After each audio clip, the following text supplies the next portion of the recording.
I'm glad I got both of y'all here. You know, Marcus think he's a very both, you know, he's a DJ, Marcus, as you know, DJ Bandana Black, and Marcus thinks he's like a hip hop aficionado. So it'll be I good to love that.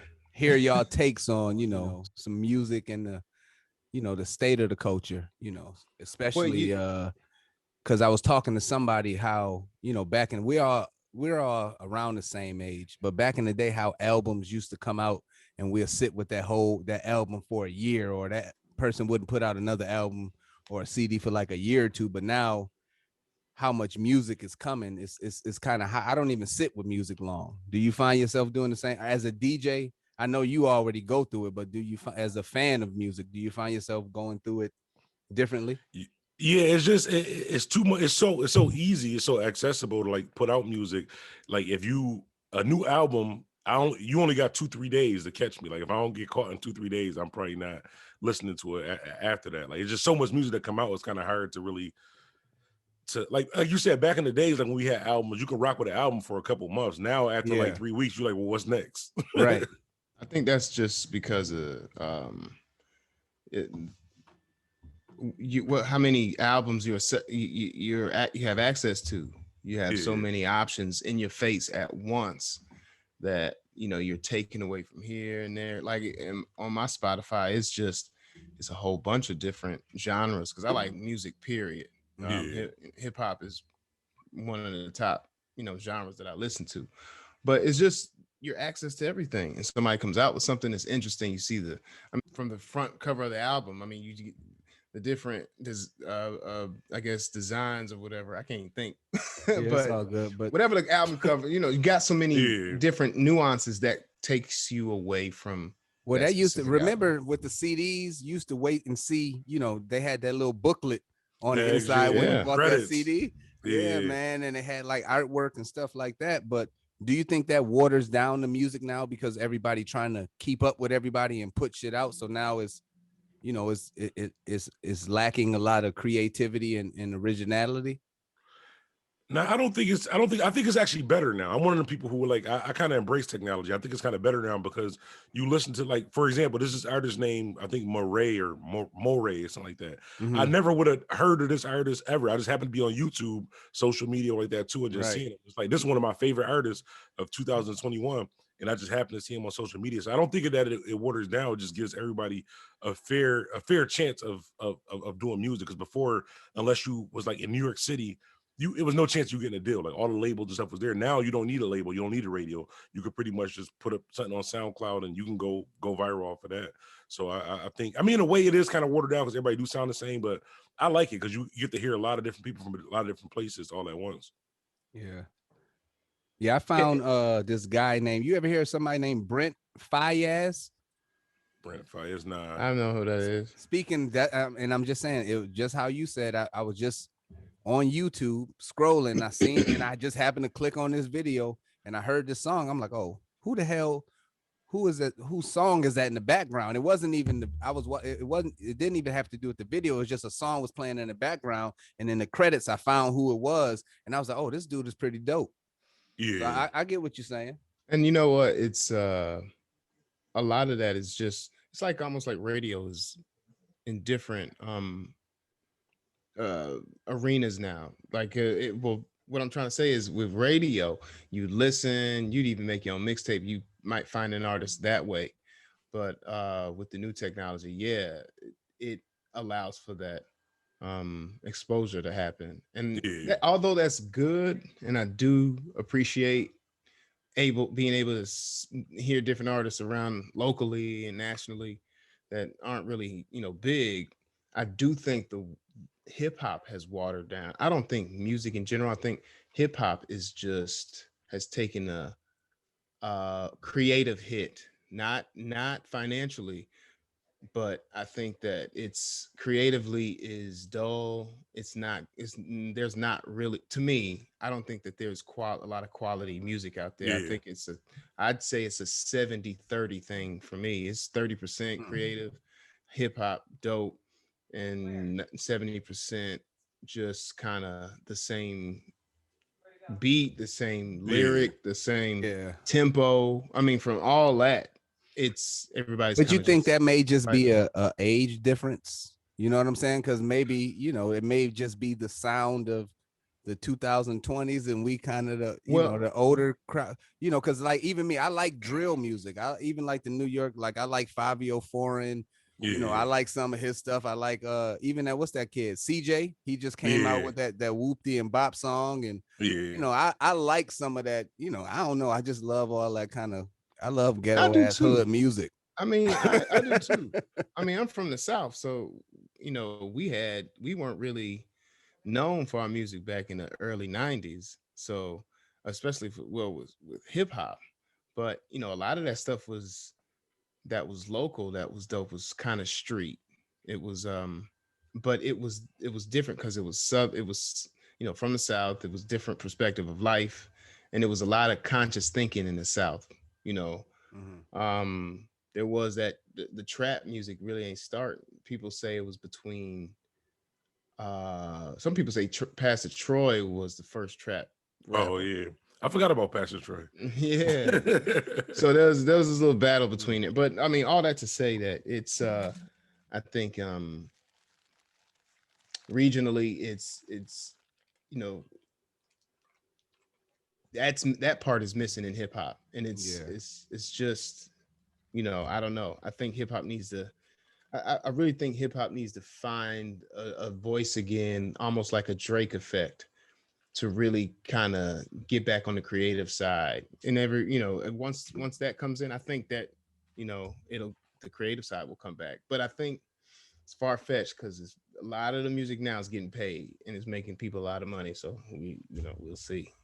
Yeah, I think honestly, like what happened with hip hop was that like the core of hip hop was really just for like the art of actual hip hop. And then once people realized that it was a business, a lot of these rappers didn't have aspirations of being rappers. Or even if you listen to like a Lil Baby interview, it was like, damn, I can get some bread doing this. You know what I'm saying? Rhyme some words over a hot beat. Right. Yeah. Or even a producer just kind of do it that way. So I don't knock it either way. Like any minority Black person that's doing anything that's positive, I honestly I can't knock it. Like I understand what you're saying as far as with the music, because 99% of the music that I have to play in the club, I don't listen to after I'm out of the club. Like if you listen to what I actually listen to in my own personal time, there's none of what I actually play on the club, and most of the stuff that's not played on the radio, all of that too. But it's just a different time. Like the young people, I don't think like we say it's watered down because we appreciate like, and even me, like I know y'all probably appreciate real hip hop more than me, even though I'm a DJ. I started kind of late with listening to actual music like that too. But if you ask the average kid who's better, Tupac or NBA Youngboy, you gonna want to fight when you hear the answer. I get it. I know. I get it. I get it. But that would just be like when, my uncles and them came up and there was, I thought Tupac was better than KRS-One, and they'll hear something like that, and that was blasphemy. Yeah. You see? So I think it's all kind of a from an age group perspective. But you being a DJ, do you see any kind of, because it's been like the same kind of music, like stagnant for a while as far as are you hearing a curve? I know the Griselda movement popped off, but as far as what you're playing, do you hear a curve coming yet of a change or a type of music that's coming up? Not really. I mean, besides Griselda, everything else is pretty much not to put everybody in a box, is pretty much the same. And Griselda is just the I gotta say Buffalo, not New York, but Buffalo, New York sound. As far as them, like besides them, it's not really anything that like really catches my ear. That's something different. It's just the state of music, the way that it is right now. Like honestly, Okay. Benny almost sound to me when I first heard him. I thought he was from Philly. Yeah, I thought he was from there. A lot. Yeah, but I was surprised to hear him. Him come from Buffalo. I didn't even know Buffalo had a specific sound. You know what's crazy? We honestly don't. Like Buffalo really don't have a specific sound, because like when you listen to the Griselda, I mean my city probably gonna hate me for this, but when you listen to the Griselda sound, it's really like the old New York sound, like New York City sound. It's just that they don't include Buffalo in New York. Like New York City always made a point to say that no, we New York City and y'all Buffalo. And then when it popped off, it's like no, it's all New York. Like no, no claim us now, but it's really just that sound. And that's why I like Benny too, because it sounds like that. It's that old school. Now, do you think it's because of how gritty Buffalo is? We just never change with all that kind of like, how everybody else was kind of, that But- you know the but- skin. Well, you know what? Let me ask you this. I left a while ago, so Yeah. I don't know if the skinny jean movement and shit and all Yeah. that kind of craziness hit Buffalo like that. So I can't really. It did. Like, just being honest, like I said, I'm the type of person where I'm gonna give you my honest Right. answer, and this is not like to throw shade or anything like that. Like, besides Griselda, the rest of Buffalo is like the rest of the world. Like, you gonna get half the people sound like Chief Keef, half sound like Young Thug, half sound like Little Baby. Besides them, I mean, not just saying them, but a couple people in them. It's everybody sound the same. And, They're and the you, only ones who really who stay true to it because that's really who they are. and you think it's because of the age difference? Because they're like my age. Yes, I don't. Because that would be like me coming out trying to sound like something other than what I grew up. You know, if I came out sounding like Lil Baby, they look at me like I'm crazy. Yeah, I just think that they're like a I don't know what the big word is, anomaly, or like they're the exception as far as like with Buffalo. Like, because if you listen to most of Buffalo, I'm a DJ that's on the radio who I rock with. I support all of the artists that's here. Right. But 90% of the music that I get sent to me, I don't know whether they're from Buffalo or from Atlanta or Texas. Like, I can't tell the difference. They from the same city. So when it comes to Griselda, like I said, they're the exception because they stayed true to what they wanted to do as far as like what they believe in. So I think that is a little bit different. And that's, you know, it's funny when you say, you know, when you say like, you don't know who they sound like, it kind of that's what I think about. Like the regions, like rap had different sounds in each region. Yeah, you knew West Coast sound like West Coast. Yeah, even Midwest. Even Midwest. Sound. That was like Do or Die, right? They were from the Midwest, right? And I they used to love Do or Die. Oh my God. Yeah. Oh, the Midwest was kind of like hard. a mixture of different hip hop sounds, like from Twister to Nelly to, I mean, because you would consider, because Detroit is considered considered Midwest? Yep, I would assume. Yeah, I think so. Yeah, I think so. Yeah.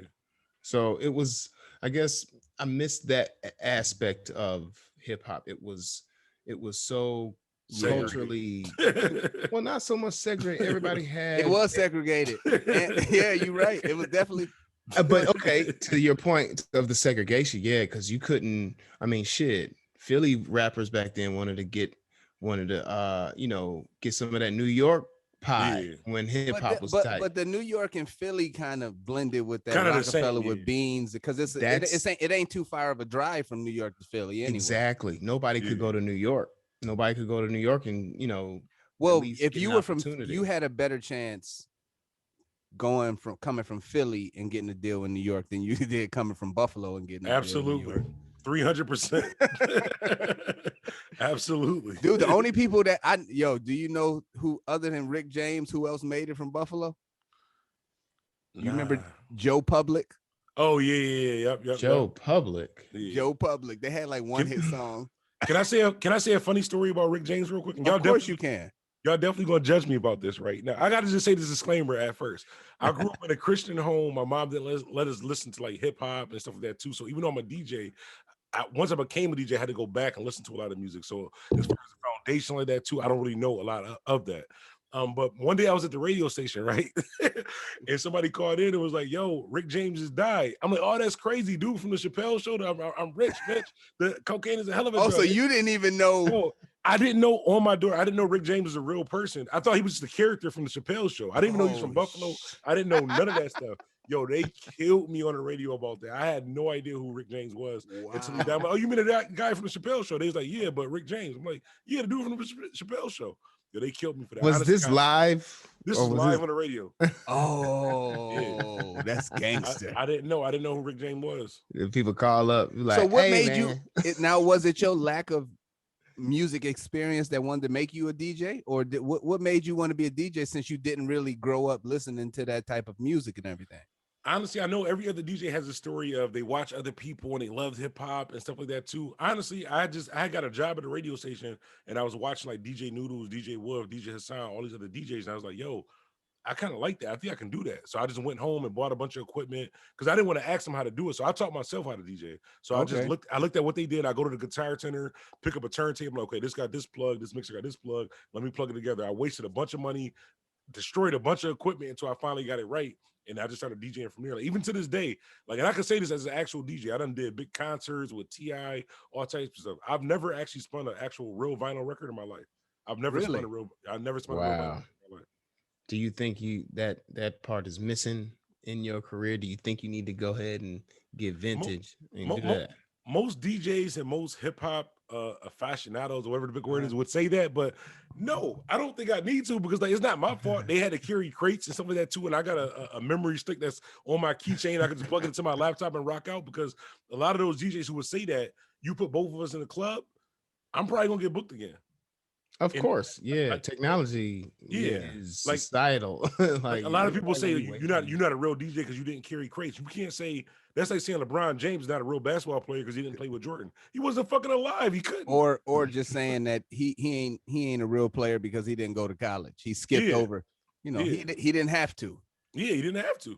Yeah, hell nah. Didn't he take him to the finals the first year? Did he take him to the No, Eastern? it was a couple years in. I'm not in sports at all. I have no idea. Oh, okay. I couldn't. So what was the first players in any sport? What was the first real like lyricist that you heard, as far as out of rappers? Like the first where you was like, you had to sit back and kind of was like, oh shit, I just realized what he said. Lyricist, y'all probably gonna judge me for this because of my age, but honestly, it probably had to be Joe Budden. Yo, Joe Budden can rap. As far as like lyrics that actually caught me, like, that's kind of I understand like the KRS ones and the hip to the hop to the hop, all that stuff. I understand that. I respect that. I won't listen to it in my personal time, but as far as lyrics, I don't listen to that either. Hip hop, the hip to the hip hop, the don't stop, rocket to the bang bang. I'm not with that either. Yeah, I can't get jiggy with that. But as far as lyrics, it would have to be him, or even thanks like for your service though. Yeah, maybe like a little bit of Eminem, honestly. So you skipped over like Hove and Nas because they're not really like, to me, like Jay-Z is definitely the GOAT. He's one of the GOATs. Even though I put Nas lyrically better than Jay-Z, Jay-Z's got a better lyrically as far as his music. I would go with Nas over Jay-Z. That's not surprising. You would pick Nas's music over Jay-Z music? But lyrically, as far as what he's actually saying, I can agree with that. As far as what he's actually saying, hey, it's very debatable. That's very debatable, and I ain't nothing wrong with that, because I mean, I would say Jay-Z is more lyrical than Nas, but I think that it could go either way because they both are great. But you know, people have I think they're both Nas so has much the on the worst same beats level. Ever, man. Beats, I agree with you with that. On beats, yes, worst beats ever. As far as what he's actually saying, deliberately lyrics, what he's actually like. I listen to a Nas album and I'm like, yo, damn man, y'all really hated growing up in the projects. I didn't grow up in the projects. Listening to his music, it brings you there though. Like Nas music actually brings you there. And not to take away from Jay-Z, because Jay-Z absolutely was more successful. He put on more people, and he's not a bad artist. I'm just a diehard Jay-Z fan. That's why. I'd be like, but you can argue Nas. You can argue Nas is better than Jay-Z. You can argue that, and you can argue anybody is better than anybody. It don't make it right though. Nah, but I'm saying no, you can't, because you can't argue Jay-Z versus Soulja Boy. You know what I'm saying? If you grew up in that Soulja Boy era, you can. If all you listen to is Soulja Boy, and during your lifetime, during that argument, that Superman shit was what caught your Soulja Boy, motherfucker. If that was your time of day, then you might think like some people think NBA YoungBoy is the greatest rapper of all time. You can find a couple young motherfuckers that will. Like Tyrell think NBA, our cousin Tyrell think NBA YoungBoy or Lil Uzi Vert, one of them little motherfuckers is the GOAT. But you got to understand, when you arguing with people about stuff like that, you boil it down to who's stupider. You'll just start talking, like, well, what did what compare the lyrics? Yeah. And then you'll start to be like, you know what that's it is? stupid. I think just because I think it's how whatever resonates with you, like you say, Joe Budden. I think Joe Budden just be too. I listen to him, dude, just too damn depressing for me, man. Yeah, he's only one lane. He's definitely one dimensional. Oh my God. Like I'd be listening to him. I'd be like, yo, I'd be like, man, this dude about to have me in here depressed. I can't listen to this shit. I was happy before I listened to him. His first album was dope. If you're going through any relationship problems, you can't listen to Joe Budden. But Shit, he did. you don't want to listen to him when you in a relationship because then you're gonna go through some relationship problems. Hell yeah. His first album was dope. I'll Yeah. tell you that. I think one track messed up the whole What, album. that Pump It Up?